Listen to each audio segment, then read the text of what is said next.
data center that we have here in the classroom has a number of servers, and students have an opportunity to be assigned a couple of different servers that they install software on, and they're able to install virtual machines. They use crash carts in order to go in and configure their devices if they have an issue.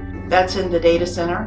And then in the PC repair center, we have individual PCs that are assigned for the A+ training, where they're going to install software, they will install different adapter cards, troubleshoot various issues that are related to PC repair, and also installing and updating things like RAM, processors, and hard disk drives. There are a lot of positions in networking and PC repair that they will be prepared for when they leave this program.